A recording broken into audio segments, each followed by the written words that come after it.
وَلَقَدْ يَسَّرْنَا الْقُرْآنَ لِلذِّكْرِ فَهَلْ مِن مُّدَّكِرٍ ربی اشرح لی صدری ویسر لی امری واحلل عقدۃ من لسانی یفقہوا قولی واجعل لی وزیرا من اہلی ربی یسر ولا تعسر وتمم بالخیر وبک نستعین آمین یا الہی آمین۔ السلام علیکم ورحمۃ اللہ وبرکاتہ۔ ہم قرآن کی تفسیر کر رہے ہیں جس میں ہمارا یہ ہوگا کہ ہم 5 سے 10 آیات لیں گے، ورڈ ٹو ورڈ ٹرانسلیشن کریں گے اور پھر اس کی ہلکی سی تفسیر کیا کریں گے۔ آپ سب سے میری یہ درخواست ہے کہ آپ کے گھر میں کوئی بھی قرآن ہے، اگر ترجمے کے ساتھ ہے تو بہت اچھا ہے، اور اگر ترجمے والا نہیں ہے پھر بھی آپ اپنا قرآن اپنے سامنے رکھیں اور اس کے ساتھ اپنی نوٹ بک ساتھ رکھیں، تاکہ جو چیز آپ کو اچھی لگے وہ آپ اس کے اندر نوٹ بک میں لکھتے جائیں گے، تو اس طرح سے آپ کے اپنے نوٹس انشاءاللہ تیار ہو جائیں گے۔ جب بھی میں کسی سے بات کرتی ہوں قرآن کے بارے میں یا اس کی کلاسز کے بارے میں بات ہوتی ہے، تو یوزلی لوگ گھبرا جاتے ہیں کہ اب ہماری عمر بڑی ہو گئی ہے، اب ہم کیا سیکھیں گے، ہمیں یاد نہیں رہتا، ہمارے لیے بڑا مشکل ہے۔ اس طرح کے ڈفرینٹ کویسچنز آپ کی زندگی میں بھی آئے ہوں گے اور آپ نے سنے ہوں گے، لیکن دیکھیے اللہ سبحانہ تعالیٰ قرآن پاک میں کہتے ہیں کہ وَلَقَدْ يَسَّرْنَا الْقُرْآنَ لِلذِّكْرِ هَلْ مِن مُّدَّكِرٍ، کہ بے شک قرآن میں نے تمہارے لیے آسان کر دیا، ہے کوئی سیکھنے والا؟ اللہ کی پکار ہے قرآن میں، اور ایک صورت میں اللہ تعالیٰ نے کوئی 4 دفعہ یہی آواز لگائی ہے، اور ایک ہم ہیں کہ شیطان ہمیں بہکاتا رہتا ہے، ہمارے سیکھنے کا کام نہیں ہے، تم رہنے دو اس بات کو۔ دیکھیے جب ہم قرآن پڑھتے ہیں اور ہم ناظرہ قرآن پڑھتے ہیں نا، فار ایگزامپل ہم رمضان میں بھی یوزلی ہر کوئی پڑھتا ہے، ہم ایک رمضان میں 5 بھی قرآن ختم کر لیتے ہیں، لیکن کیا ہمیں سمجھ آتی ہے؟ اللہ ماشاءاللہ بہت سے لوگ ہیں الحمدللہ جن کو سمجھ آتی ہے۔ مجھے جہاں تک لگتا ہے کہ شیطان اتنا خوش ہوتا ہوگا کہ اچھی بات ہے، ان کو لگا رہنے دو، ان کو سمجھ تو آنی کوئی نہیں ہے، جب سمجھ نہیں آئے گی تو یہ عمل بھی نہیں کریں گے۔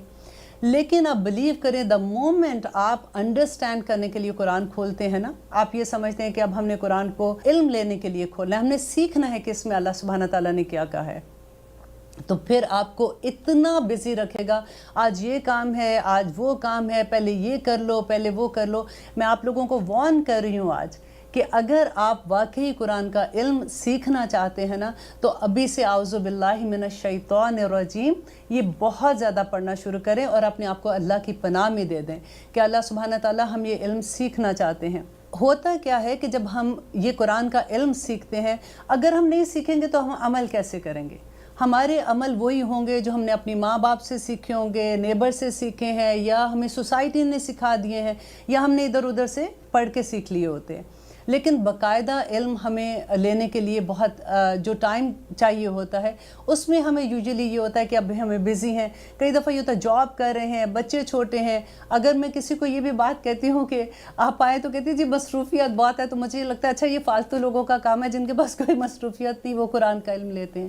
اب دیکھیے کہ اللہ سبحانہ تعالیٰ اللہ اکبر قرآن پاک میں نبی کریم صلی اللہ علیہ وآلہ وسلم کو کیا فرما رہے ہیں کہ وَلَقَدْ مَنَّ اللَّهُ عَلَى الْمُؤْمِنِينَ، کہ بے شک میں نے احسان کیا مومنوں پر، اس بَعَثَ فِيهِمْ رَسُولًا مِّنْ أَنفُسِهِمْ، کہ میں نے انہی میں سے رسول کو بھیجا، یتلو علیہم آیاتہ، کہ وہ تلاوت کرتا ہے، سب سے پہلا ہے تلاوت کرنا، ٹھیک ہے، آیاتی وَيُزَكِّيهِمْ، اور سیکنڈ کام اس کا کیا ہے؟ جب ہمیں قرآن کی سمجھ آئے گی تو ہمارا تزکیہ ہوگا، ہمارا نفس پاک ہوگا، ہمیں پتہ چلے گا کہ کیا چیز ہم نے کرنی ہے، کیا نہیں کرنی، اللہ سبحانہ تعالیٰ کس سے خوش ہوتے ہیں، ہماری زندگی کا مقصد کیا ہے، ہمیں ہر سوال کا جواب وہاں سے مل جائے گا۔